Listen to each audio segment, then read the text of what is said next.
अभी हम लोग नेक्स्ट टाइप ऑफ सर्किट देखने जा रहे हैं जिसका नाम है प्योरली कैपेसिटिव सर्किट। ठीक है, अब प्योरली कैपेसिटिव सर्किट में क्या क्या देखना है हम लोगों को, जैसे हमने रेजिस्टिव में देखे थे, इंडक्टिव में देखे थे, उसी तरह इसमें भी प्रोसीड करेंगे। सबसे पहला क्या आएगा, इसका सर्किट डायग्राम। तो प्योरली कैपेसिटिव है तो सर्किट में सिर्फ और सिर्फ क्या रहेगा, कैपेसिटर रहेगा। तो बना दिया मैंने एक कैपेसिटर। ठीक है, इसको किससे कनेक्ट कर देंगे, बोलो, एसी सप्लाई से। बैटरी में कैसे, बैटरी में कनेक्ट करेंगे तो डीसी करंट जाएगा ना, अपने को तो एसी सर्किट पढ़ना है तो एसी करंट जाना चाहिए। ठीक है, मान लो यहाँ पे से इसमें से करंट जा रहा है आई इस तरीके से करंट इसके अंदर फ्लो हो रहा है, आई अमाउंट ऑफ करंट। ठीक है, और ये जो एसी है इसका जो ईएमएफ है, मान लो ई नॉट साइन ओमेगा टी, ये मान के चल सकता हूँ ना। हाँ, इसमें जो सप्लाई जा रही है एसी की, उसका ईएमएफ की जो इक्वेशन होगी वो यही होगी, ई नॉट साइन ओमेगा टी। कर चुके हम लोग ने। ठीक है, तो यहाँ से हम लोग को आ गया E equal to E naught sine omega t. इसके अंदर जो करंट जा रहा है उसकी वोल्टेज की इक्वेशन तो है अभी हमारे पास। ठीक है, दूसरा किसकी इक्वेशन निकालनी पड़ेगी, करंट की। तो ही हम लोग दोनों के बीच का फेज डिफरेंस बता पाएंगे कितना होता है, क्या होता है। ठीक है, तो चलो अब कैपेसिटर, जैसे रेजिस्टर के लिए इक्वेशन थी V equal to I R, inductor के लिए इक्वेशन थी E is equal to L D I by D T, उसी तरह कैपेसिटर के लिए भी इक्वेशन है Q is equal to C V. पता है, हाँ, कैपेसिटर पर जो हमने इक्वेशन देखा था ना, Q is equal to C V. अच्छा, अब यहाँ पे मैं इसको Q is equal to C E लिख सकता हूँ क्या? हाँ, तो क्या मैं इसको Q is equal to C into E naught sine omega t लिख सकता हूँ क्या? हाँ, तो ये आ गई मुझे Q की वैल्यू, इसको ऐसी रहने दो। बोलो, क्लियर है? हाँ, करंट निकालना है ना, चार्ज की वैल्यू आ गई। Q इसका है, Q क्या है, चार्ज ही तो है। करंट क्या होता है, करंट क्या ये नहीं होता D Q by D T, rate of flow of charge, यही तो करंट होता है। Q की इक्वेशन है हमारे पास, तो Q की जगह इसको रख सकते हैं, करंट की इक्वेशन आ जाएगी। तो कहना है right, I is equal to D, bracket में क्या आएगा, C E naught sine omega t बराबर डिवाइड बाय डी टी। अब इसमें से कांस्टेंट क्या क्या है, C कैपेसिटेंस, कैपेसिटर का कांस्टेंट है, E naught peak voltage constant है, दोनों को कहां ले लिए, बाहर डिफरेंशिएशन के। तो ये हो गया C E naught D sine omega t by D T. Now tell me what is the differentiation of sine omega t, cos omega t. खत्म, I is equal to C E naught into cos omega t. लेकिन omega t को फिर से differentiate करके multiply करना पड़ेगा, तो उसका क्या आ जाएगा, ओमेगा बराबर। तो क्या मैं इस पूरे को आगे लिख सकता हूँ, कहना राइट है, I is equal to omega C E naught cos omega t, ऐसा लिख सकता हूँ क्या? अरे बोलो, क्लियर है? तो अपने को करंट की इक्वेशन आ गई इन टर्म्स ऑफ कॉस, लेकिन हमको आदत है कि साइन के टर्म्स में मिले तो ज्यादा अच्छा स्टैंडर्ड इक्वेशन से कंपेयर कर सकते हैं। तो मैं इसको साइन के टर्म्स में कैसे लिख सकता हूँ, I can also write cos theta can be written as sine 90 plus theta. ठीक है, या फिर तो अगर मैं यहाँ पे देखो कॉस ओमेगा टी है तो इसको मैं कैसा लिख सकता हूँ, sine 90 plus omega t, theta की जगह। बोलो, तो कहना है right is equation as I is equal to omega C E naught sine 90 plus 90 की जगह क्या मैं ये लिख सकता हूँ, pi by 4 plus omega t. बोलो, क्लियर है? हाँ, ओ सॉरी, पाई बाय 2। तो दोनों ही पॉजिटिव है, ओमेगा टी को पहले लिख लो, उससे फायदा क्या होगा कि हमको कंपैरिजन करने में आसान होगा फेस का। ओमेगा टी प्लस है, ओमेगा टी माइनस है, तो ओमेगा टी पहले लिखेंगे तो ज्यादा क्लैरिटी मिलेगी उससे, ओमेगा टी प्लस या ओमेगा टी माइनस। तो कहना है right, I is equal to, ठीक है। अच्छा, इसको मैं ऐसा लिख सकता हूँ क्या, देखो, E naught by 1 upon omega C, ये यहां था ना, इसको न्यूमरेटर नीचे भेज दिया। अब मैं इसको डायरेक्टली यहां तो नहीं भेज सकता, अभी भाई ये E naught by 1 upon omega C यही होगा ना, जब ये ऊपर जाएगा तो यही तो होगा, बराबर। ये E naught upon 1 upon omega C इसी के तो बराबर है, ये ऊपर चला जाएगा तो ई नॉट से मल्टीप्लाई होगा, तो ये ऐसे ही मल्टीप्लाइड है, राइट। इसको मैं ऐसे नीचे लिख सकता हूँ, हाँ मैथमेटिकली करेक्ट है। बोलो समझ में आया, पक्का। तो ये ऐसी हो गया ना भाई, 1 अपॉन 1 अपॉन 2, तो मैं 2 को ऊपर भेज सकता हूँ ना, 2 अपॉन 1 हो जाएगा, ये क्लियर है। तो वैसे ही मैंने इसके साथ किया, ये दोनों एक ही चीज है, तो मैं ये की जगह ये लिख सकता हूँ, और आगे मैं क्या ये लिख सकता हूँ, sign omega t plus pi by 2। अब ये इक्वेशन इस फॉर्म में आ गई कि मैं इसका फेज डिफरेंस बहुत इजीली बता सकता हूँ, क्योंकि यहाँ भी अब साइन का टर्म है, यहाँ भी साइन का टर्म है, और दोनों में ओमेगा टी, इसलिए भी हम साइन के टर्म्स में इक्वेशन को लिख रहे हैं, क्योंकि ई की इक्वेशन हमारे पास साइन के टर्म्स में, तो दोनों साइन के टर्म्स में होंगी, करंट और वोल्टेज की इक्वेशन, तो फेज निकालना इजी होगा, ठीक है। बोलो क्लियर है। अच्छा, अब फेज तो इससे मिल जाएगा, लेकिन उससे पहले मैं एक और चीज आपसे डिस्कस करता हूं, उसके बारे में मुझे बताना, ठीक है। मुझे आप ये बताओ कि ये साइन के बाजू में जो भी टर्म होता है वो क्या होता है, मैक्सिमम वैल्यू। मैक्सिमम वैल्यू किसकी, जो यहाँ लिखा हुआ है, तो यहाँ क्या है, करंट, तो ये किसकी मैक्सिमम वैल्यू होगी, पूरी। तो कहना है से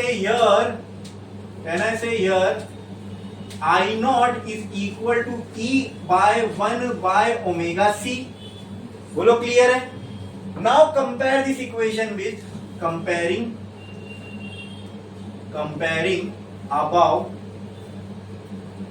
equation with I is equals to E by R। V equal to I R वाली इक्वेशन है ये, उससे मैंने I के टर्म्स में इक्वेशन लिखा, I बराबर किसके हो जाएगी, E बाय R के। तो ऐसा ही कुछ हम लोगों को इंडक्टर में आया था क्या, ऐसा I naught is equal to E by omega L। तो हमको ये समझ में आ रहा था कि सर यहाँ तो अगर मैं ये इक्वेशन से कंपेयर करूं तो यहाँ तो रेजिस्टेंस होना चाहिए, बराबर, जो कि यहाँ पे दिख रहा है, बट वहां पे इंडक्टर में रेजिस्टेंस की जगह क्या आ रहा था, omega L, omega L.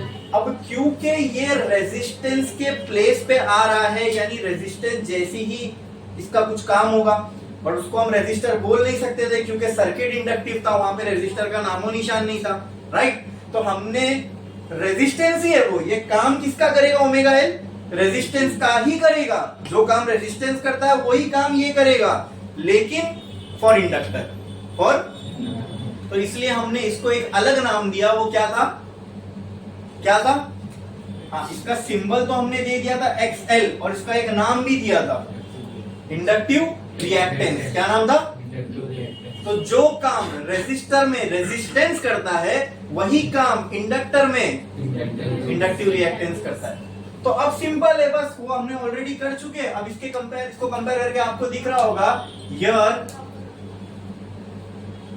R, here 1 by omega C is in the place of R, बराबर। यहां पे R की जगह पर क्या है, पूरा 1 बाय ओमेगा सी है, बराबर। And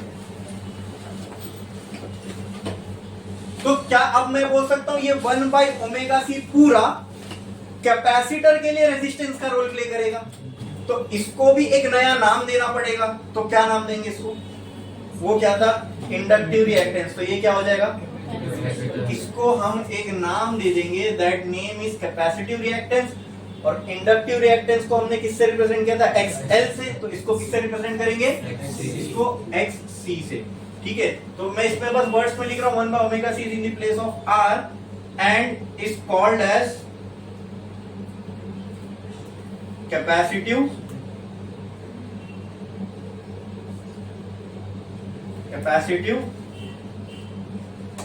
reactance. बोलो इतना क्लियर है क्या, XC, ठीक है।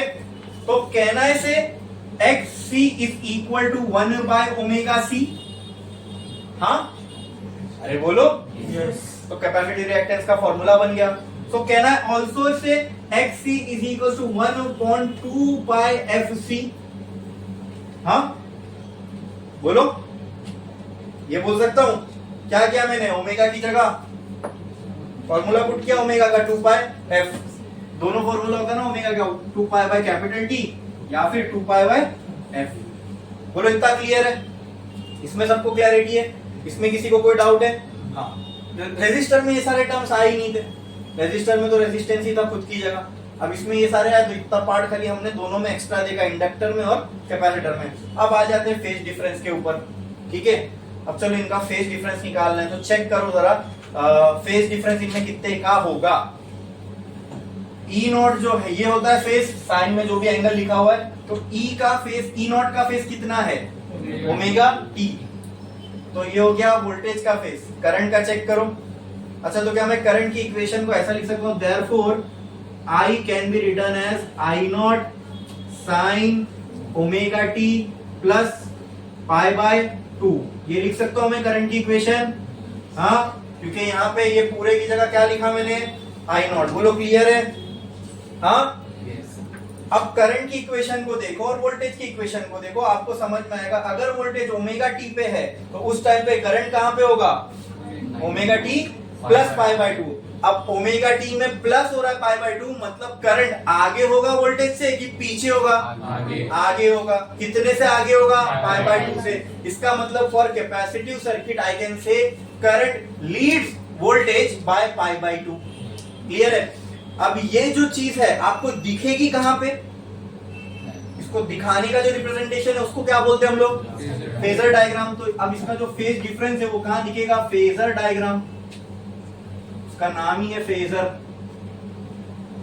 Phasor diagram. ठीक है, तो चलो सिंपल बना लेते हैं, ये वाई एक्सिस, ये एक्स एक्सिस, ठीक है।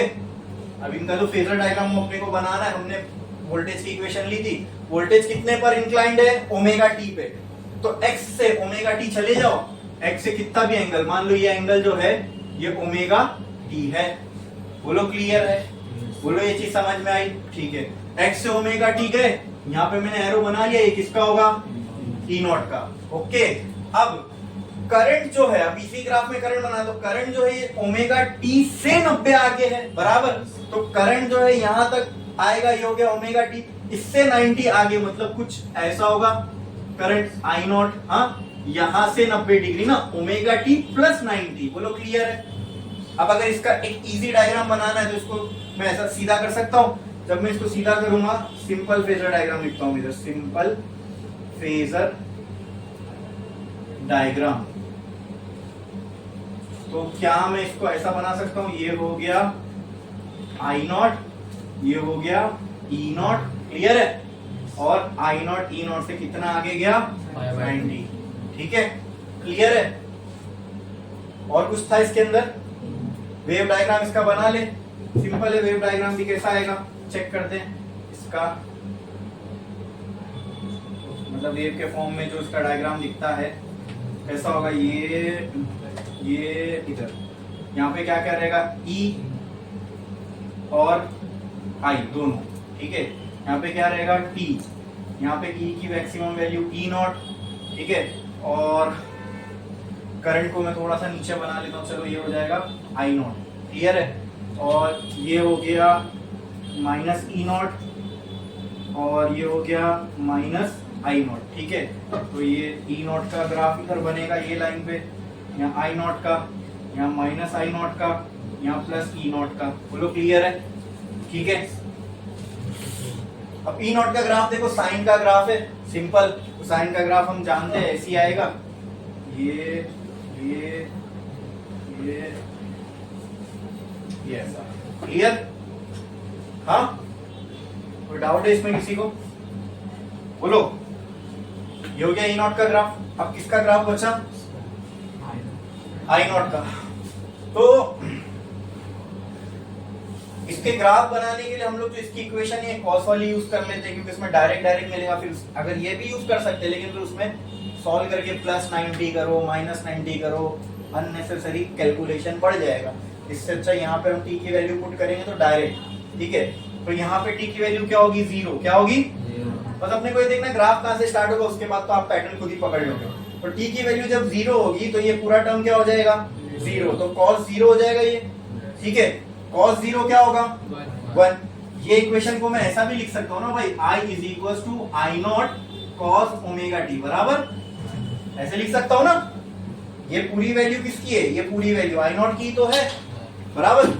तो इसके अंदर अगर मैं 0 पुट करूं तो ये पूरा हो जाएगा cos 0, और cos 0 कितना, cos 0 की अगर वैल्यू मैं पुट करूं तो I किसके बराबर आ जाएगा, किसके बराबर आ जाएगा, आई नॉट के, किसके, इंडक्टिव में आप देखते हो मतलब t इक्वल टू 0 पे करंट की वैल्यू क्या होगी, आई नॉट। कैपेसिटर इंडक्टर में आप देखे रहोगे माइनस आई नॉट आई थी, मतलब यहाँ से स्टार्ट हो रहा था ग्राफ, अब कहां से स्टार्ट होगा, इसका ग्राफ यहाँ से होगा, बराबर। नेक्स्ट ये होगा, दिस विल बी, ये पूरा मालूम है ना, ये पूरा t है, ये t/2 है, ये t/4 है, ठीक है। तो नेक्स्ट t/4 पे देखते हैं। तो यहाँ पे अगर मैं पुट करूंगा t/4, फिर ओमेगा की जगह क्या आ जाएगा 2 pi capital T, t cancel, 2 1 जा 2 2 जा, क्या बचेगा π/2।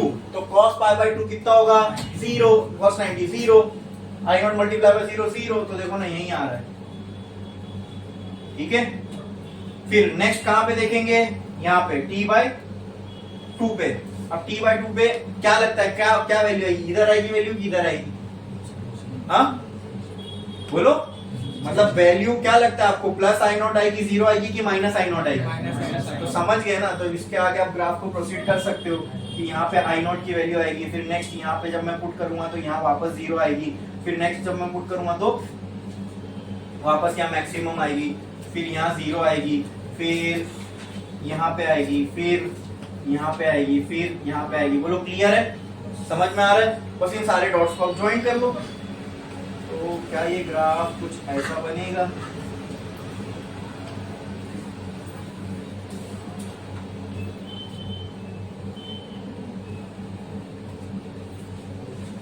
क्लियर है, समझ में आया।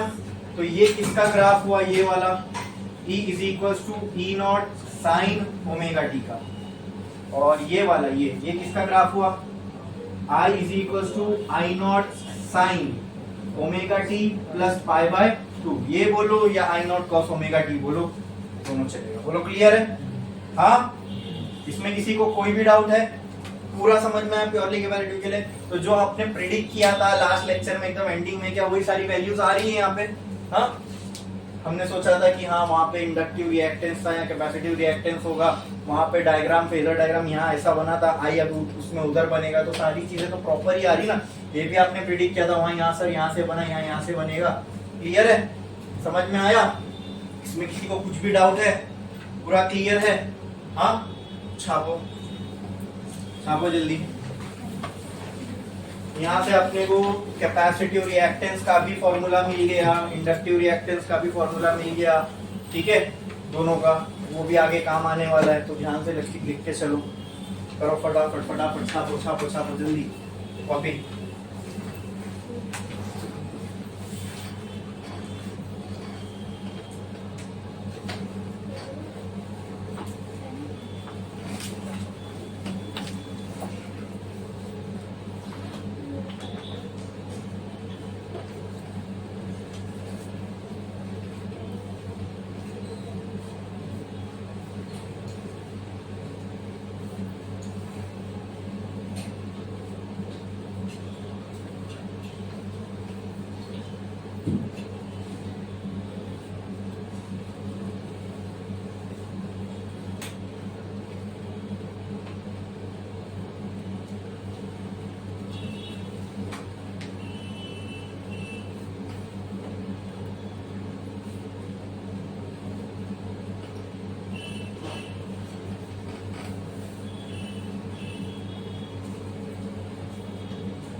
छापो जल्दी।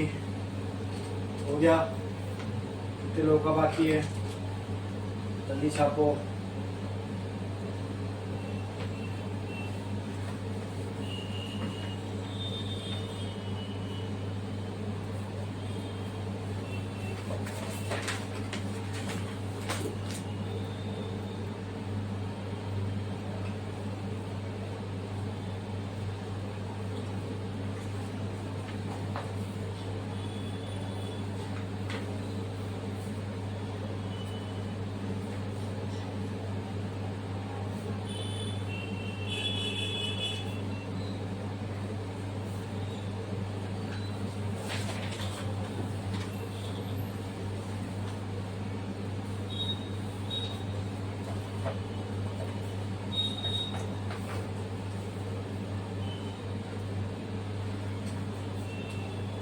हो गया लिख के? कितने लोगों का बाकी है? जल्दी जल्दी छापो।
हो गया? हो गया? हो गया लिख के?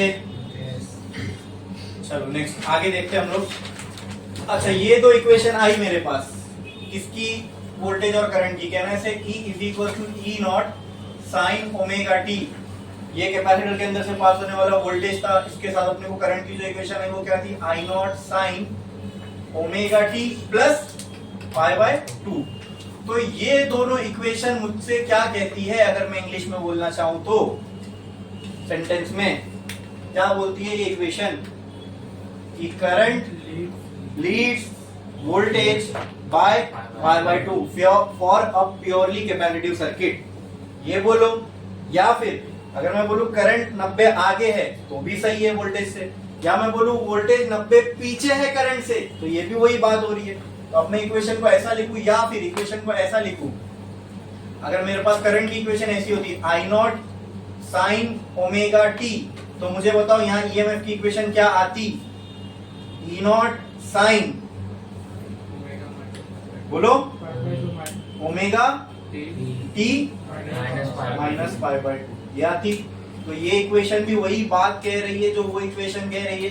ठीक है, चाहे मैं ये बोलूं कि करंट पाई बाय 2 आगे है, या ये बोलूं वोल्टेज पाई बाय 2 पीछे है, ग्लास में आधा पानी भरा है, उसको बोलने का ये दो तरीका हुआ।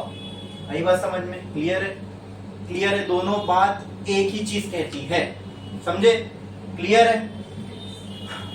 तो ये दोनों इक्वेशंस लिखो, फिर इसके नीचे मैं आपको कुछ बोल रहा हूं वो लिखना। दोनों इक्वेशन लिखो जल्दी। वेव डायग्राम बनाए, बनाओ, आगे का ये लिखो जल्दी।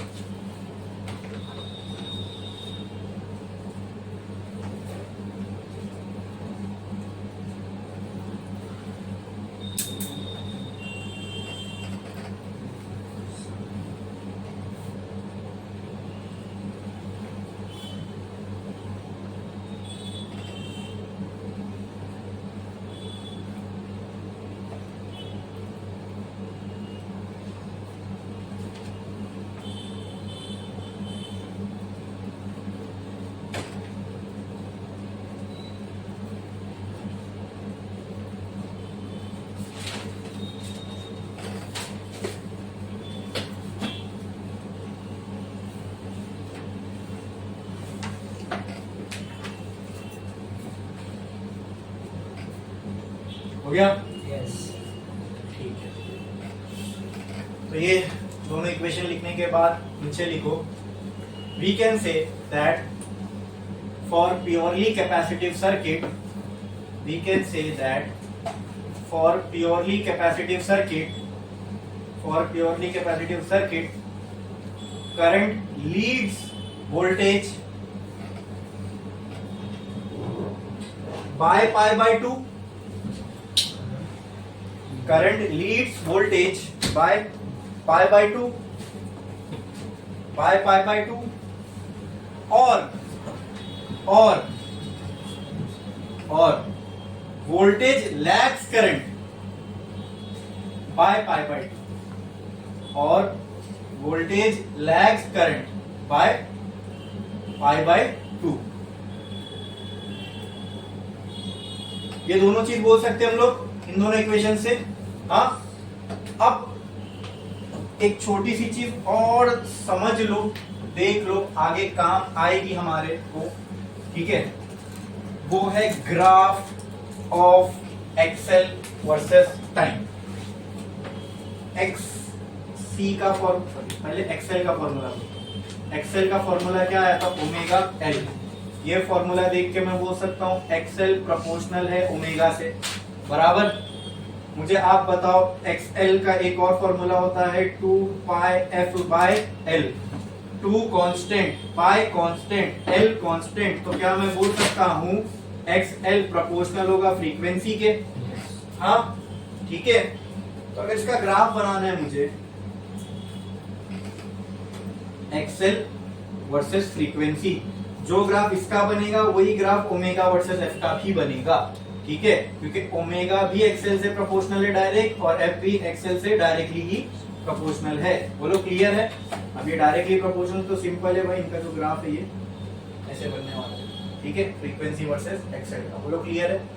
हाँ, तो यहाँ पे मैं लिख देता हूं graph of XL versus frequency. Clear है? समझ में आया? पक्का? ओके। आगे नेक्स्ट हमने देखा था एक्स सी बराबर था 1 बाय ओमेगा सी के। तो इसको देख के मैं बोल सकता हूं एक्स सी इनवर्सली प्रोपोर्शनल है ओमेगा के, क्योंकि सी तो कांस्टेंट है, बराबर। एक और फॉर्मूला मैं लिख सकता हूं एक्स सी का, that is 1/2 pi F into C, right? 2 pi C तीनों क्या है? कांस्टेंट। तो इसको देख के मैं ये बोल सकता हूं एक्स सी इनवर्सली प्रोपोर्शनल होगा फ्रीक्वेंसी के। एक्सएल जो था वो डायरेक्टली प्रोपोर्शनल था, एक्ससी जो है इनवर्सली प्रोपोर्शनल है। तो कोई चीज इनवर्सली प्रोपोर्शनल हो तो उसके लिए जो ग्राफ बनता है वो कुछ ऐसा होता है। बोलो क्लियर है? समझ में आया? यहाँ पे क्या रहेगा? एक्स सी, यहाँ पे क्या आएगी? फ्रीक्वेंसी। तो यहाँ पे मैं क्या लिख सकता हूँ? Graph of X C versus क्या? फ्रीक्वेंसी, ठीक है? अब ये एक्स सी वर्सेस फ्रीक्वेंसी बोलो या ओमेगा वर्सेस फ्रीक्वेंसी बोलो, दोनों का ग्राफ सेम ही बनेगा। ऊपर से आपको इक्वेशन से समझ में आ रहा होगा। बोलो क्लियर है? हाँ, ये ग्राफ कैसे बना ये समझ में आया? क्योंकि अच्छा, ग्राफ तो इक्वेशन को देख के ही बनेगा, और इक्वेशन हमने दोनों की अभी निकाल ली, इसलिए मैंने दोनों का ग्राफ रखा था। ये तो मैं पहले भी बता सकता था, लेकिन हो जाए दोनों तो एक साथ करने में कंपैरेटिवली सही लगता है, ठीक है? समझ में अच्छे से आता है। बोलो क्लियर है ग्राफ भी? क्या इसमें किसी को कोई डाउट है? यहाँ तक सब चीज समझ में आई? हाँ तो लिख कर लो, ये इक्वेशंस लिख लिए, इसके नीचे मैंने सेंटेंस, आप ये ग्राफ भी दोनों बना लो।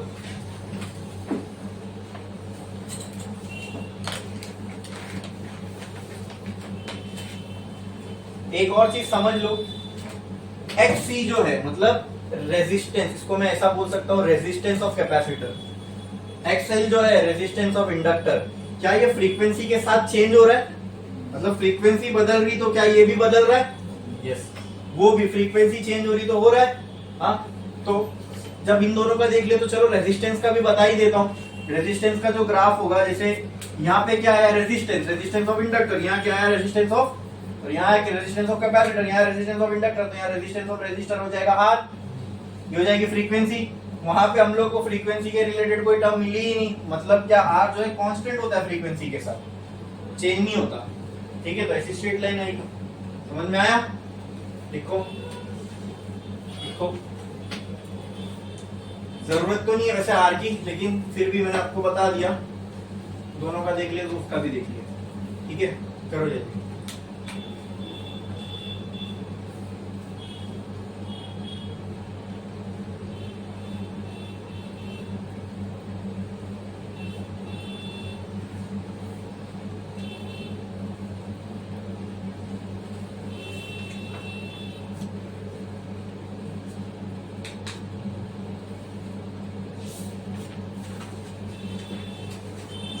ये किसकी इक्वेशन है?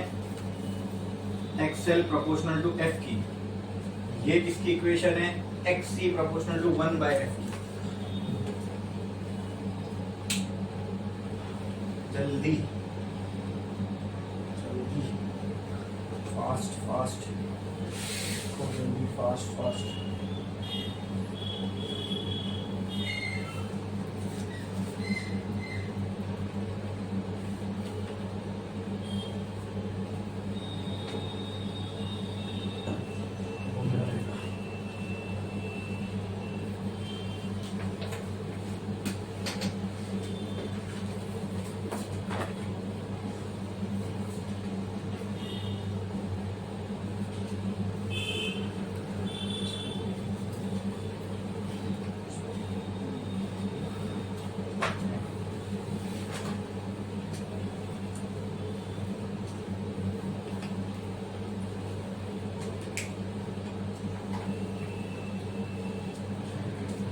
हो गया सभी का दोस्तों? बढ़े आगे? ठीक है, now we have completed all 3 pure circuits, pure resistive, pure inductive, pure capacitive. अब मिक्स आएंगे, मिक्स मतलब अब एक से ज्यादा चीजें एक सर्किट में होगी। ठीक है, तो चलो आगे बढ़ने से पहले एक छोटा सा रिकैप ले लेता हूँ। हाँ, अगर मैं आपसे ये कहूं I is equal to I0 sine omega t, ये वो करंट है जो रेजिस्टिव सर्किट से फ्लो हो रहा है, तो बताओ मुझे इसकी वोल्टेज की इक्वेशन क्या होगी? I0 E0 sine omega t। क्यों ऐसा हुआ? क्योंकि इनमें हमको पता है कोई फेज का डिफरेंस नहीं होता, तो जो वहां ओमेगा टी है वो यहाँ पे भी होगा। ये किसके लिए था? प्योरली रेजिस्टिव के लिए। फिर हमने पढ़ा था प्योरली इंडक्टिव। अगर मैं वहां आपसे पूछूं कि I इज इक्वल टू बराबर है I0 साइन ओमेगा टी के, तो मुझे ये बताओ E की इक्वेशन क्या होगी? E0। तो पहले ये बताओ कि वहां पर करंट आगे होगा कि वोल्टेज आगे होगा? वोल्टेज आगे होगा, बराबर। तो फिर यहाँ पे इक्वेशन क्या आ जाएगी? E0 sine omega t, very good, plus π/2। ठीक है, फिर तीसरा प्योरली कैपेसिटिव सर्किट में अगर मैं बोलूं इसमें से करंट दौड़ रहा है I0 साइन ओमेगा टी के बराबर, तो इसकी इक्वेशन क्या बनेगी? E0 की, E0 साइन ओमेगा टी। बोलो क्लियर है? ये चीज समझ में आई? हाँ, अब इतना जब हम लोग ने पढ़े तो इतना तो हम लोग समझ सकते हैं। ठीक है, क्लियर है? और उसको जो वर्ड्स में बोल रहे उसको इक्वेशन में लिख भी पा रहे। समझ में आया? कौन आगे चलेगा कौन पीछे चलेगा ये हम इक्वेशन से समझ रहे। ठीक है, क्लियर है? समझे? अब हम लोग कॉम्बिनेशन ऑफ सर्किट देखने जा रहे हैं। तो पहला कॉम्बिनेशन हम लोग देखेंगे that is of LR circuit. ठीक है, तो एक लाइन छोड़ो, स्टार डालो, हेडिंग लगाओ series LR circuit, series LR circuit, series LR circuit. LR बोलो RL बोलो एक ही बात है। ठीक है, सीरीज LR सर्किट। ठीक है, तो अब इसमें क्या क्या दिखेगा सर्किट में?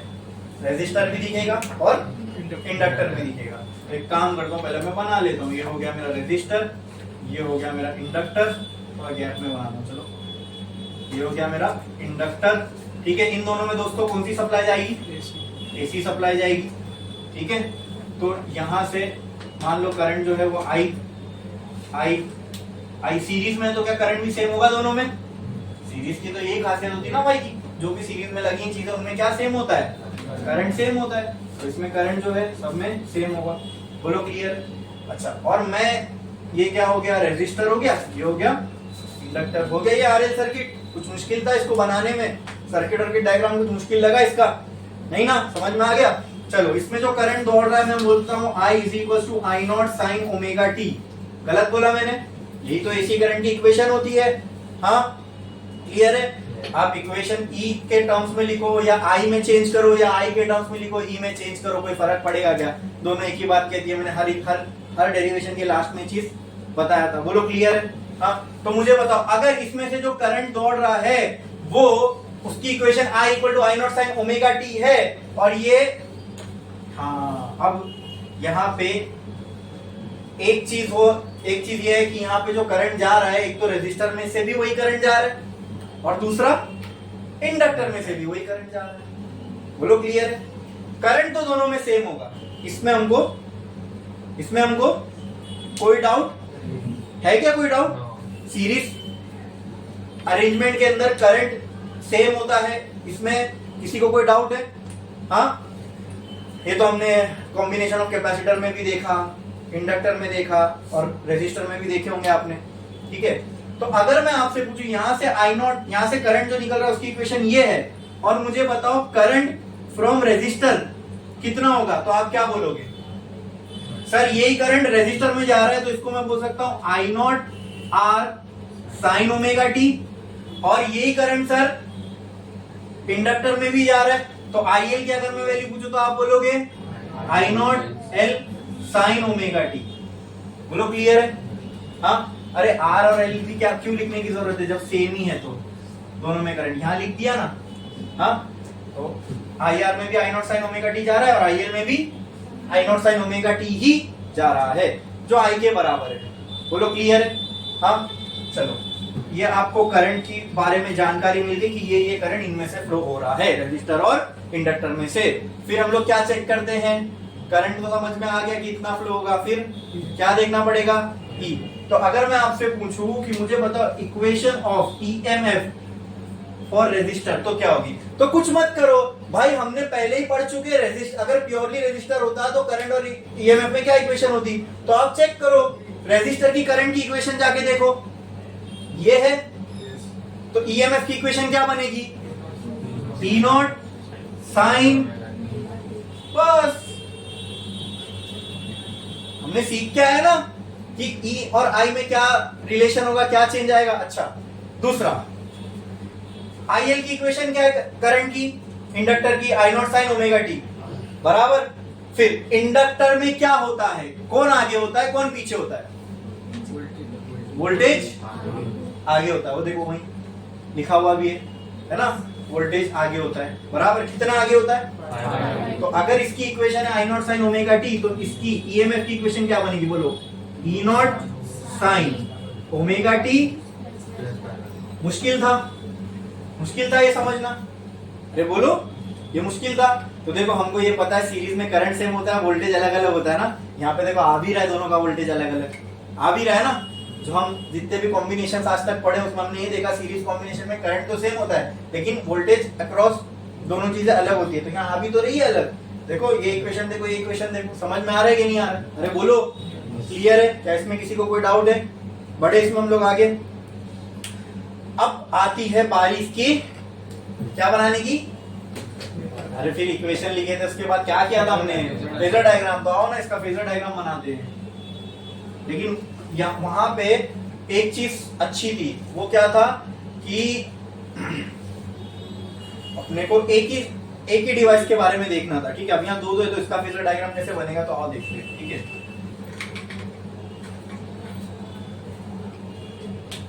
फेजर डायग्राम हो पहला सर्किट। तो कुछ मत करो, क्या क्या क्या है अपने स्टेप। पहले अपन क्या बनाते थे, ये कौन सी एक्सिस की वाई, ये कौन सी एक्सिस की एक्स। हाँ सिंपल सिंपल। तो सबसे पहले करंट बना लो, जिसका थीटा सबसे इजी वो पहले बना लो। और भी क्यों करंट पहले बनाने, इसलिए भी बोल रहा हूं क्योंकि करंट दोनों में, तो करंट की जो लाइन बनेगी वो एक ही बनेगी क्योंकि दोनों सेम है ना भाई।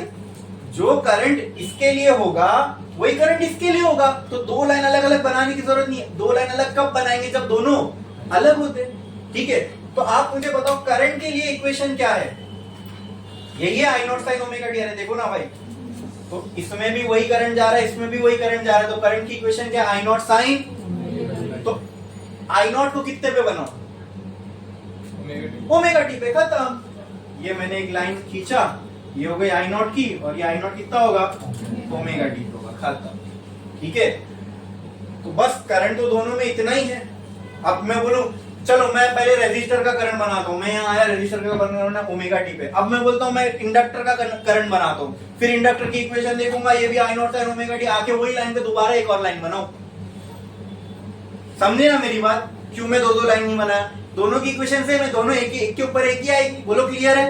हाँ, तो 10 लाइन बनाने की हमको जरूरत ही नहीं। बस अब नेक्स्ट क्या बनाना है, फेजर डायग्राम में क्या दिखता है, फेज का डिफरेंस। अब यहाँ पे दो चीजें, तो दोनों के फेज का डिफरेंस दिखेगा। तो चलो देखते हैं, कुछ नहीं करना है भाई। ई आर की इक्वेशन देखो, ई नॉट साइन, अरे रेजिस्टेंस की तो इसी के ऊपर आएगी, लेकिन फर्क क्या दिखेगा, फर्क क्या दिखेगा, आगे रहेगी थोड़ी, क्योंकि ई की वैल्यू हमने रेजिस्टर में देखा था, ईएमएफ की वैल्यू करंट से ज्यादा थी। तो कहना से इसी लाइन पे ये हो गया ई नॉट ऑफ आर। बोलो क्लियर है, बोलो क्लियर है। इसमें किसी को कोई डाउट है, और है तो वो ओमेगा टी पे ही। बोलो इतना क्लियर है, इसमें किसी को कोई डाउट, समझ में आया, ओके। और ये भी हमको मालूम है कि भाई रेजिस्टर के लिए करंट और वोल्टेज सेम फेज में ही होता है, तो एक ही लाइन पे दोनों आएंगे। ये हमने रजिस्टर में ऑलरेडी देख चुके। नेक्स्ट क्या बचा, किसका भी ईएमएफ यहाँ पे दिखना चाहिए, इंडक्टर का भी दिखना चाहिए। तो इंडक्टर का फेज कितना है, ओमेगा टी से पाई बाय 2 आगे। तो यहां तक पहुंच गए हम ओमेगा टी तक, ओमेगा टी से और कितना आगे जाएंगे, पाई बाय 2। लो आ गया पाई बाय 2, 90 आगे। तो यहां मुझे क्या मिलेगा, ई नॉट ऑफ, वेरी गुड, समझे, बन गया फेजर डायग्राम। मुश्किल था, हाँ समझ में आया तो कुछ भी डिफिकल्ट नहीं है। ठीक है, टेक्स्ट बुक वगैरह में देखोगे तो दिमाग खराब हो जाता है, कैसे क्या बन रहा है, एकदम क्लियर है। अगर मेरे को इसको सिंपल वे में बनाना है तो क्या कर सकता हूं, हाँ सिंपल फेजर डायग्राम। इसका सिंपल फेजर डायग्राम अगर बनाना है तो ऐसा कर दो, या और मैं इजीली बताऊं, एक हॉरिजॉन्टल लाइन खींचे, इसी पे करंट होगा, इसी पे ई नॉट ऑफ आर होगा क्या नहीं, हाँ, या सिंपल इसको ऐसा कर दो, बात ही खत्म है। ये हो गया ई नॉट ऑफ एल। बोलो क्लियर है, इन दोनों के बीच में कितना एंगल है। ये सब हमने खुद से अपने दिमाग से डाला क्या, नहीं, हमने इक्वेशन को देखते गए, पर जो इक्वेशन ने हमसे कहा वो हमने किया। तो हम गलत हो सकते हैं क्या, नहीं। क्लियर है, समझ में आया, ओके। तो while seeing phasor diagram of LR circuit, ठीक है। अच्छा चलो, अभी भी इसमें क्लैरिटी नहीं मिलेगी, और इसको थोड़ा सा, इसमें एक चीज और बाकी है, वो करना पड़ेगा। लास्ट टाइम जब हम सिंगल देख रहे थे तो वहां पे क्या हो रहा था, एक एक्सिस पे करंट था, एक एक्सिस पे वोल्टेज था, ठीक है। अब अगर इस फेजर डायग्राम में से करंट तो सेम ही है, चेंज क्या हो रहा है, अरे बोलो, वोल्टेज चेंज हो रहा है दोनों में। क्या चेंज हो रहा है, वोल्टेज चेंज हो रहा है। तो ऐसा ही समझ लो कि एक के अंदर वोल्टेज जा रहा है, अगर मैं नंबर्स में बात करूं, एग्जांपल लेट्स से एक के अक्रॉस वोल्टेज है, एक के अक्रॉस वोल्टेज है 80 और दूसरे के अक्रॉस वोल्टेज है 40। मैं बोलूंगा मुझे नेट सर्किट का बताओ वोल्टेज कितना है, तो क्या करना पड़ेगा आपको? प्लस करोगे खाली बस? प्लस करके डिवाइड करेंगे। हाँ, तो ऐसी कुछ एवरेज टाइप निकालोगे ना? हाँ हाँ, मतलब मैं नेट वोल्टेज पूछ रहा हूँ आपसे, नेट मुझे कितना बताओ, दोनों का मिला के जो सिंगल इफेक्ट होगा वो क्या होगा मुझे बताओ। तो अगर ये डायग्राम आप देखो गौर से तो आपको दिखेगा कि सर ये वाली एक्सिस पे ई नॉट ऑफ एल है, ये वाली एक्सिस पे ई नॉट ऑफ आर है। करंट तो सेम है, तो करंट की क्या नेट वैल्यू निकालूं मैं? करंट तो सब में सेम जा रहा है, बराबर। तो अगर मैं, ये क्या है, एक तरीके का वेक्टर रिप्रेजेंटेशन है ई नॉट और आई नॉट के लिए, बराबर। करंट और वोल्टेज के लिए एक तरीके का ये वेक्टर रिप्रेजेंटेशन है, राइट राइट। तो अगर हम, ये वेक्टर क्वांटिटीज नहीं है, ईएमएफ करंट ये सब कोई वेक्टर क्वांटिटी नहीं है, सब स्केलर क्वांटिटी है, लेकिन ये एक हम तरीका बना रहे कि अगर इसको वेक्टोरियली रिप्रेजेंट करते तो कैसे करते थे, ठीक है। हमने ये बताया था ना, फेजर, ईजर, रोटेटिंग वेक्टर लिखा था ना सब, फेजर डायग्राम क्या होता है। तो हम बस इससे हेल्प क्या मिलती है हमको मालूम है, वैल्यूज निकालने में थोड़ी आसानी हो जाती है, जैसे कि अभी होने वाली है, मैं आपको बताता हूं कैसे। वरना वही चीज आपको पूरी इक्वेशन से करना पड़ता हो, उससे भी आएगी, इक्वेशन से करोगे तो भी आएगी, लेकिन यहां से आसान हो जाएगी चीज। वो कैसे? अगर मान लो यहाँ पे एक वेक्टर है, यहाँ पे एक वेक्टर है, तो इनका रिजल्टेंट वेक्टर क्या ऐसे ही निकलेगा? हाँ, अगर ये दो वेक्टर एक दूसरे से 90 पे है, जब दो वेक्टर एक दूसरे से परपेंडिकुलर होते हैं तो उनका रिजल्टेंट बराबर उनके बीच से ही निकलता है, राइट। तो मैं आपसे क्या पूछ रहा हूं, मुझे नेट ईएमएफ बताओ कितना होगा। नेट ईएमएफ समझते हो? नेट ईएमएफ मतलब ये दोनों की वजह से जो नेट ईएमएफ बनेगा वो कितना होगा। तो आप बोलोगे सर वो नेट ईएमएफ इतना होगा ई नॉट, बोलो क्लियर है? हाँ, इसको मैं ई नॉट नेट बोल देता हूं, फॉर किसके लिए? एलआर सर्किट के लिए। बोलो क्लियर है? क्या इसमें किसी को कोई डाउट है? हाँ, अच्छा, ये एंगल भी कुछ होगा, मतलब ई नॉट की कुछ वैल्यू आ रही है। हाँ, कितनी आ रही है पता है मुझे? पता है मुझे? अरे नहीं पता है ना, वो ऊपर का सब पता था, लेकिन ई नॉट कितने पे होगा ये पता है क्या? नहीं। लेकिन हाँ, क्या इतना मालूम है, ये जो भी एंगल होगा वो मुझे ई नॉट का फेज बताएगा। ये एंगल जो भी होगा उसको मुझे ई नॉट का, और फेज को हम रिप्रेजेंट करते हैं फाई से। किससे? किससे? बोलो क्लियर है? बोलो क्लियर है? समझ में आया? बोलो समझ में आया? हाँ हाँ, एकदम क्लैरिटी आ गई इससे? एकदम क्लैरिटी आ गई? तो अगर मैं इस इक्वेशन को देख के आपसे पूछूं ई नॉट नेट की मुझे वैल्यू बताओ, अब ये ग्राफ में क्या करंट इसी पे लाई कर रहा है? हाँ, तो एलआर सर्किट के लिए यही नेट करंट है, एलआर सर्किट के लिए ये नेट वोल्टेज है। तो एलआर सर्किट में आपको क्या दिख रहा है in terms of lag and lead? कौन आगे कौन पीछे? For LR circuit yes, E not is leading, E not आगे। पूछो कितने से आगे? 5। वेरी गुड, खत्म बात। तो for LR circuit EMF leads current by 5। तो कहना है से एलआर सर्किट, अच्छा कौन सा ऐसा सर्किट है जिसके अंदर वोल्टेज लीड करता है? चेक तो सामने लिखा हुआ है, वोल्टेज लीड करता है। कौन सा है? इंडक्टर। तो कहना say LR circuit behaves as purely inductive circuit.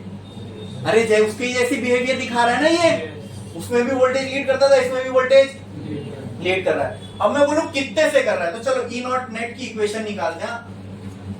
ये अगर इक्वेशन सॉल्व करके करते बहुत जमाने लग जाते हैं। अब इससे देखो ई नॉट या ई नेट की, सॉरी ई नॉट नेट नहीं, ई नेट की इक्वेशन निकालते तो क्या हो जाएगा? ये ई नेट, ठीक है। ई नॉट साइन, बचा इसका फेज बताना है, राइट राइट। तो मैं एक काम करता हूं ना, देखो इस वाले डायग्राम में तुमको उसका फेज बहुत अच्छे से समझ में आएगा। ये वाला डायग्राम मैं वापस इधर बनाता हूँ, ये ठीक है। ये क्या था? ई नॉट ऑफ एल। ये क्या था? ई नॉट ऑफ आर। और यहीं पे ये था ओमेगा टी, और यहाँ पे क्या था? आई। बोलो क्लियर है? इन दोनों के बीच से ई नेट जा रहा है, तो क्या वो इधर ही होगा? बोलो क्या यही एंगल फाई है? देखो ना, आई की लाइन से एंगल इसका फाई था, ये एंगल फाई। तो अब मैं यहां से पूछूं, बोलो ई नेट एक्स एक्सिस से कितना है, तो क्या बोलोगे?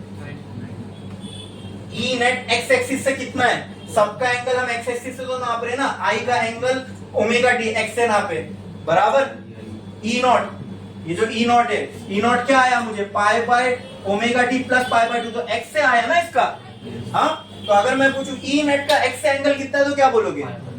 हाँ, ओमेगा टी प्लस क्या फाइ तक ही तो है, पाई बाय 2 तो आगे है, तो कहना है राइट, इसकी इक्वेशन आएगी ओमेगा टी प्लस फाइ, खत्म, लो ई नेट की इक्वेशन आ गई। खाली देख के आई, कुछ भी नहीं सॉल्व किया हमने, समझे? फेजर डायग्राम अपने ये काम में आता है, आया कि नहीं? हाँ, मुझे ई नेट की डायरेक्ट इक्वेशन मिली, क्लियर है?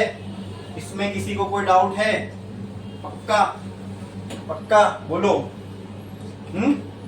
समझ में आया ये सब कुछ? इसका फेजर डायग्राम भी समझ में आया? क्लियर है? अरे बोलो। तो इसके लिए तो मैंने यहाँ दोबारा बनाया, जब एक दूसरा आरसी करेंगे तो उसके लिए दोबारा नहीं बनाऊंगा, फिर उसी के अंदर अपन कर लेंगे। क्लियर? क्लियर? हाँ, नाउ टेल मी, इसी डायग्राम में क्या मैं ये कर सकता हूं? मुझे आप बताना। ये ई नॉट एल को मैं यहाँ ले जा सकता हूं? हाँ, ले जा सकता हूं। अगर एक वेक्टर क्वांटिटी है तो उसको मैं पैरेलल शिफ्ट कर सकता हूं, तो मैं कर देता हूं। चलो, तो इसको अगर मैं यहाँ लेके गया तो कुछ ऐसा बन जाएगा क्या? ये, हाँ, ये हो जाएगा 90, ये हो जाएगा ई नॉट की लाइन, सॉरी ये ई नेट की लाइन हो जाएगी, बराबर? हाँ, अरे बोलो, अरे बोलो। और ये हो जाएगी ई आर की लाइन, बराबर, और ये हो जाएगी ई एल की लाइन। इतना क्लियर है? और क्या यही एंगल फाइ होगा? चेक करो, क्या ये एंगल फाइ होगा? हाँ। अगर मैं ई एल की जगह ये लिख दूं ओमेगा इंटू एक्स एल, तो मैंने कुछ गलत किया क्या? चलो फिलहाल इतना कॉपी करो, इसके आगे का अपन बाद में देखते हैं, इसके आगे का अपन करते हैं। करो चलो,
हो गया लिख के?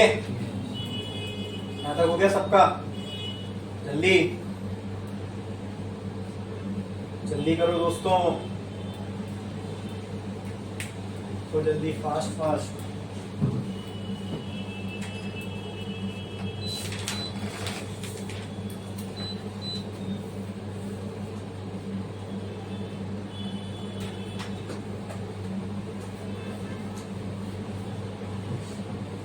हो गया सबका? ठीक है, ये समझ में है मैंने क्या किया? देखो, ये ई नॉट आर की लाइन, बराबर, ये ई नॉट ऑफ आर की लाइन दी, ये ई नॉट ऑफ एल की लाइन दी, राइट। इसको मैंने यहां शिफ्ट कर दिया,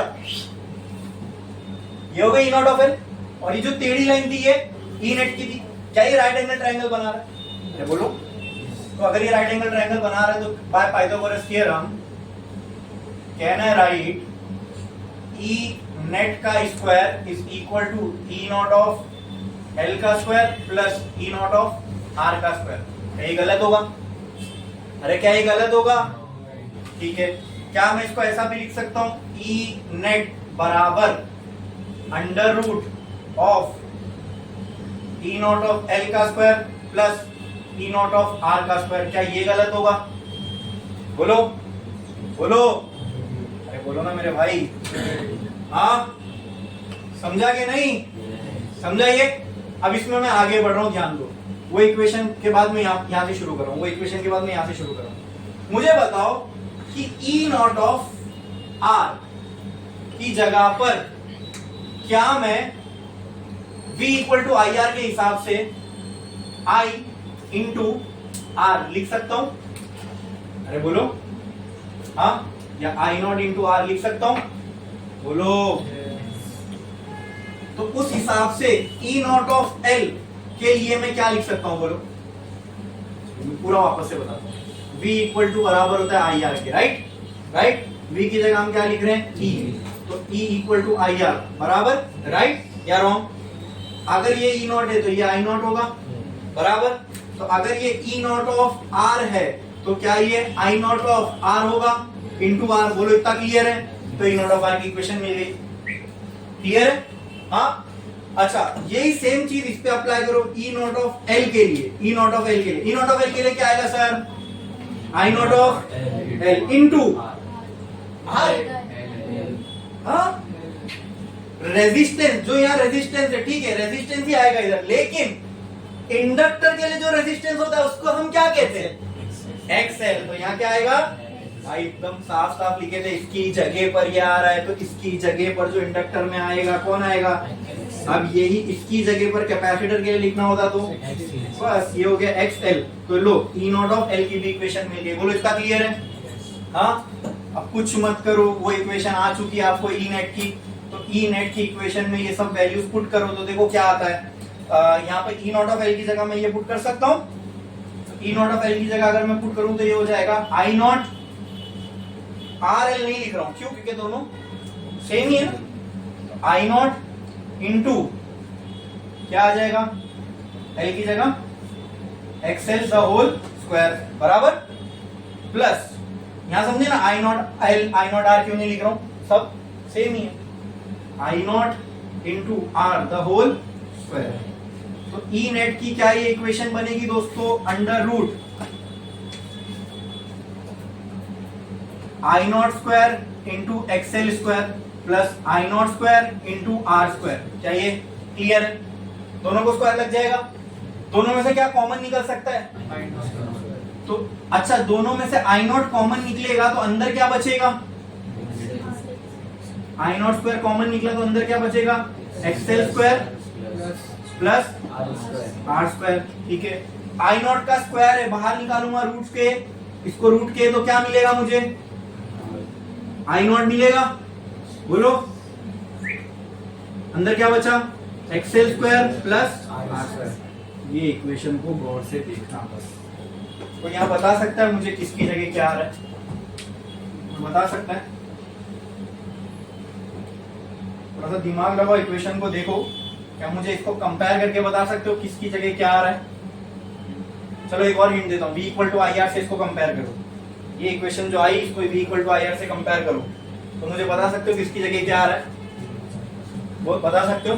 हाँ हाँ, यस यस, यहाँ पे r की जगह, ये r की जगह, यहां पर r की जगह देखो, ये इक्वेशन है, ये इक्वेशन है। तो यहां मैं लिखता हूं कंपेयरिंग अबव इक्वेशन। तुम्हारी बुक में तो अबव ही आएगा ना? हाँ, बोर्ड पे नहीं आ रहा है वो। Comparing above equation with v is equal to I R. तो V की जगह पर ये V तो है, ये भी तो पोटेंशियल ही है, I की जगह I है, लेकिन यहाँ R की जगह क्या आ रहा है? Therefore R can be written as under root of XL square plus, इसका मतलब दोस्तों क्या मैं अगर आपको ये बोलूं तो ठीक होगा क्या? मुझे बताना। जो काम रेजिस्टेंस करता है किसी भी सर्किट में, वो काम LR सर्किट में ये पूरा टर्म कर रहा है। हाँ, ये पूरा टर्म कर रहा है। जो काम R रेजिस्टिव सर्किट में करता है, जो काम XL इंडक्टिव सर्किट में करता है, जो काम XC कैपेसिटिव सर्किट में करता है, यानी सब रेजिस्टेंस का ही काम करते हैं। तो यहां पे वही रेजिस्टेंस का काम कौन कर रहा है? Under root XL square plus. तो जब हमने रजिस्टर के लिए तो रजिस्टर बोल दिए, इंडक्टिव में जब रेजिस्टेंस की काम करने वाली कोई चीज मिली तो उसको हमने रेजिस्टेंस नाम नहीं दिया, उसको कुछ अलग नाम दिया। क्या था वो? फिर कैपेसिटर में भी हमको सेम रेजिस्टेंस का काम करने वाली एक चीज मिली तो उसको हमने वहां क्या नाम दिया? तो क्या ये प्योरली कैपेसिटिव प्योरली इंडक्टिव, इसको क्या हम XL XC नाम दे सकते हैं? दे सकते हैं? कैसे दे सकते हैं भाई? ये प्योर सर्किट थोड़ी है। प्योर होता तो XL नाम दे देता, प्योर कैपेसिटी होता तो XC नाम दे देता। तो ये तो कॉम्बिनेशन है, तो यहाँ कुछ अब नया नाम देना पड़ेगा। हाँ, समझ में आया? तो जो काम रेजिस्टेंस का रेजिस्टर में R करता है, इंडक्टिव में XL करता है, कैपेसिटिव में XC करता है, वही काम रेजिस्टेंस का LR सर्किट में कौन करता है? ये पूरा टर्म। तो यहाँ पे हमने इसको एक नया नाम दे दिया, which is called as impedance. क्या बोलते हैं इसको? इम्पीडेंस। इम्पीडेंस रेजिस्टेंस ही है, बट किसके लिए? LR सर्किट के लिए। अब इसके बाद कॉम्बिनेशन वाले जितने सर्किट होंगे ना, वहां रेजिस्टेंस का जो भी काम करेगा उसको हम इम्पीडेंस ही बोलेंगे। आई बात समझ में? अब जैसे एग्जांपल यहाँ LR सर्किट था तो यहाँ XL और R आया। अगर RC सर्किट होता तो प्रिडिक्ट करो क्या आ सकता था? यही फॉर्मूले में क्या चेंज हो जाता? Under root XC square plus, तो उसको क्या नाम देते? इंपीडेंस ही बोलेंगे। अब वो सिंगल सिंगल से अलग अलग तो ठीक है, उसको हमने अलग अलग नाम दिया, लेकिन ये कॉम्बिनेशन ही है ना। अब कॉम्बिनेशन किसका भी किसके साथ हो सकता है, तो कितना और अलग नाम देंगे। ठीक है, तो कॉम्बिनेशन के लिए जो रेजिस्टेंस बनता है उसको हम एक सिंगल नाम दे देते। इवन जब तीनों एक साथ होंगे तो वहां पर भी हम रेजिस्टेंस का जो भी काम करेगा उसको हम क्या बुलाएंगे? इक्वेशन अलग आ सकती है, लेकिन नाम हम उसको इंपीडेंस ही देंगे। समझ में आ रहा है? अच्छा, इंपीडेंस काम किसका कर रहा है? रेजिस्टेंस का। किसका कर रहा है? लेकिन in which circuit? LR circuit. आई बात समझ में? अब यहाँ पे जो XL प्लस R स्क्वायर है, ये LR सर्किट के लिए इंपीडेंस की वैल्यू है, और इस इंपीडेंस को हम रिप्रेजेंट करते हैं Z से। किससे? तो यहाँ R लिखना ठीक होगा? नहीं, XL प्लस R स्क्वायर किसकी वैल्यू बन जाएगी? Z की। ठीक है, हाँ। तो मैं इसको पहले स्टेटमेंट में लिखता हूँ। Comparing above equation with V equal to IR, we can say that under root XL square plus R square is in the place of, बोलो, in the place of R, and is called as, yes, very good, and is called as impedance। और इस impedance को हम represent किससे करते हैं? Z से। Clear है? हाँ, ये नई चीज आपको मालूम होना चाहिए थी। ठीक है, तो यहां से हमको Z का फॉर्मूला आ गया under root XL square plus R square. बोलो क्लियर है? तो यहां से क्या मैं E नेट की इक्वेशन को ऐसे लिख सकता हूं, I naught into Z। Check करो ना भाई, कहां थी E नॉट की इक्वेशन? ये इसके पूरे की जगह Z आ गया ना। तो क्या E इक्वल टू IR जैसा अब नहीं लग रहा है? बस R की जगह क्या आ गया? Z आ गया। वो तो R का ही तो काम कर रहा है Z यहाँ पे। समझ में आया? क्लियर है? अब एक और डायग्राम होता है। अब जब ये कॉम्बिनेशन वाले सर्किट में आते हैं तो एक डायग्राम एक्स्ट्रा आ जाता है फेजर के साथ। ठीक है, उसको बोलते हैं इम्पीडेंस ट्राइंगल। क्या बोलते हैं? बहुत सिंपल है, बहुत सिंपल है। खाली आप इसको देखो, मैं आपको उसको यहाँ पर एक बार पूरा डिटेल में बताऊंगा, XC में डायरेक्ट करेंगे। ठीक है, तो कुछ मत करो। ये दिख रहा है ये वाला, यहाँ पे क्या है? E naught of L। यहाँ पे क्या है? E naught of R। E naught of हाँ ठीक है। मुझे आप बताओ एक E नॉट ऑफ L को मैं XL I naught into XL लिख सकता हूं, हाँ। E नॉट ऑफ R को I नॉट इंटू R लिख सकता हूं, हाँ।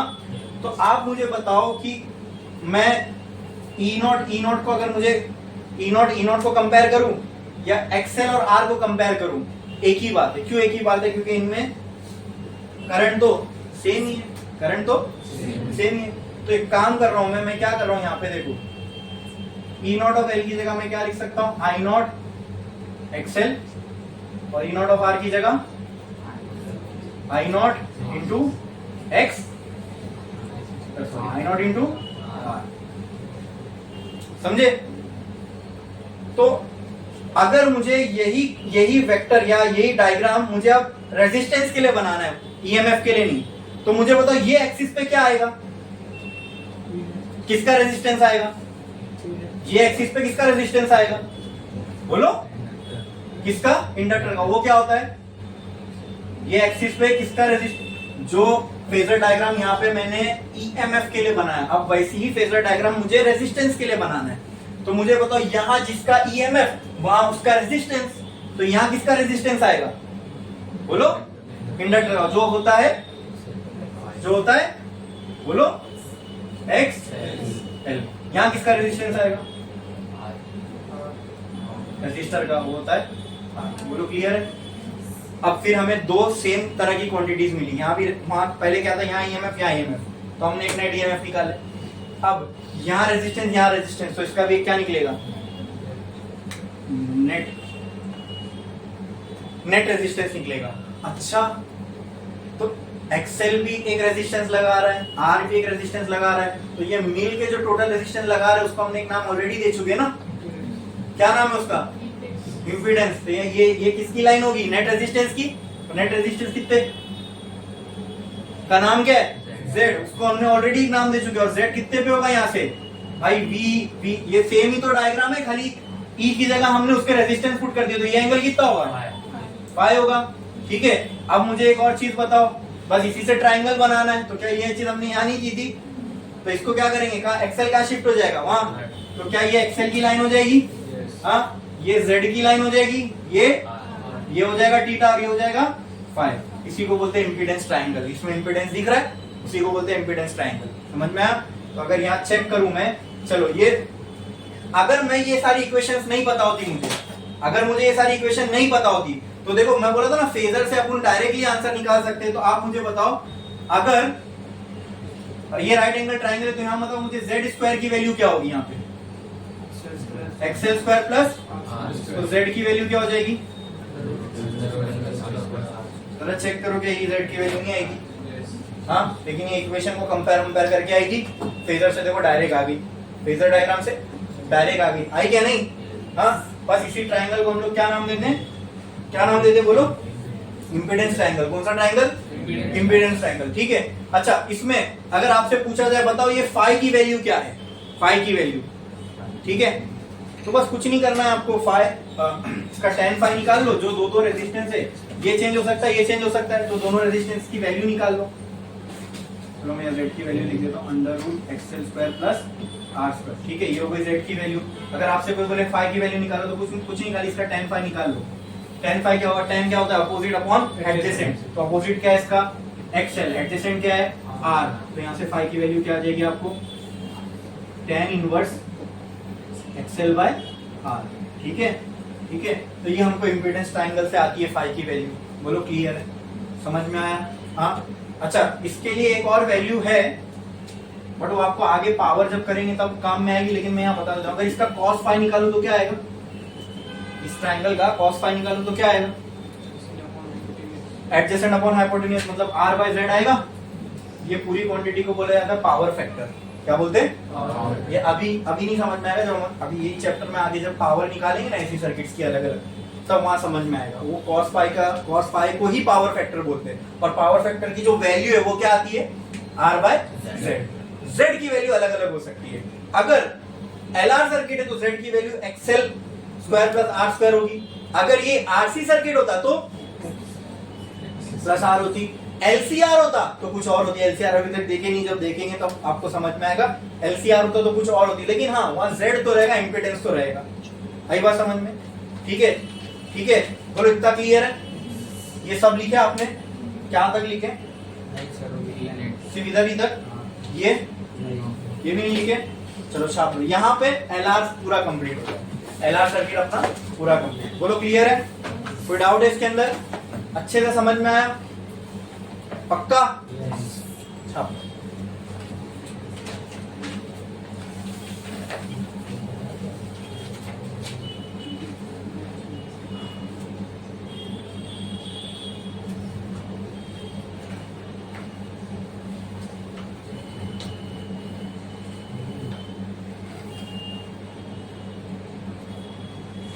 इंपेडेंस ट्रायंगल समझ गए ना क्या होता है? वो ट्रायंगल जिसमें इंपेडेंस दिख रहा है उसी को बोलते हैं इंपेडेंस ट्रायंगल। यहाँ पे चाहिए तो आप भी एरो डाल के लिख देना, मैं यहाँ लिख देता हूँ, आप अपनी बुक में भी लिखना। इस ट्रायंगल को बोलते हैं